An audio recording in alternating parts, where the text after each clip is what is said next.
My ignorant parents preferred my adopted brother over me, so 10 years later, I abandoned them and got my revenge. Growing up, I was invisible. My parents adopted Marcus when I was 8, and from that moment, I ceased to exist. Every achievement I earned was met with polite nods, while Marcus got standing ovations for breathing. I made honor rolls 6 years straight. Marcus passed his driver's test on the 3rd try, and they threw him a party. The breaking point came during my high school graduation. I'd earned a full scholarship to MIT, something my guidance counselor called extraordinary. That morning, my parents sat me down. "We can't make your graduation, sweetie. Marcus has his karate belt ceremony. It's across town at the same time. He's been working so hard." I stood there in my cap and gown, diploma in hand, completely alone while my parents cheered for Marcus earning his yellow belt. That night, I made a decision. I was done begging for scraps of affection from people who'd already made their choice. College became my escape. I threw myself into computer science, worked 3 jobs, and never asked them for a dime. They called occasionally, usually when they needed something, or wanted to brag about Marcus's latest mediocre accomplishment. I kept my responses short, my visits shorter. After graduation, I landed a 6-figure job at a tech company in Seattle. I bought a condo, built a life, and kept my family at arm's length. Marcus, meanwhile, dropped out of community college twice and moved back home at 25. My parents supported him completely,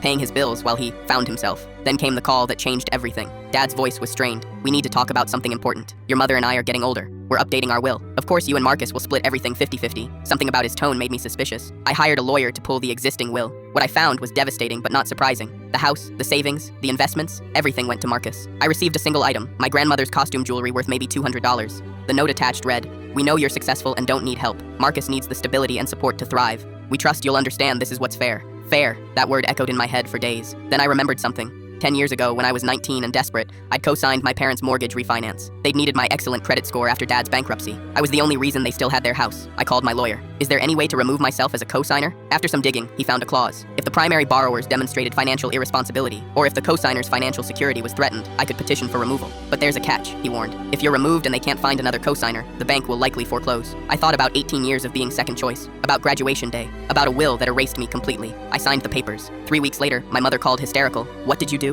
The bank says we have 90 days to refinance or we lose the house. How could you do this to your brother?" "Not to me, to Marcus." That told me everything. I told them the truth calmly.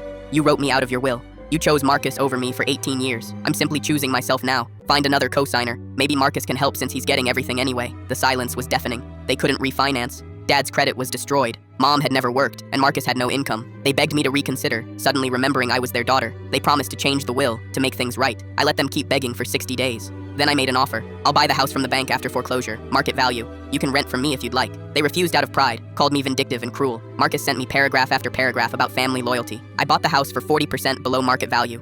Rented it to a lovely family with 3 kids who actually appreciate it. My parents moved into a cramped apartment. Marcus got a retail job. Last week, I received a wedding invitation. Marcus is getting married and wants me there. The note said, "Family means everything." I laughed, wrote declined across it, and sent it back with a sticky note. Agreed. That's why I chose myself. Enjoy the registry gifts.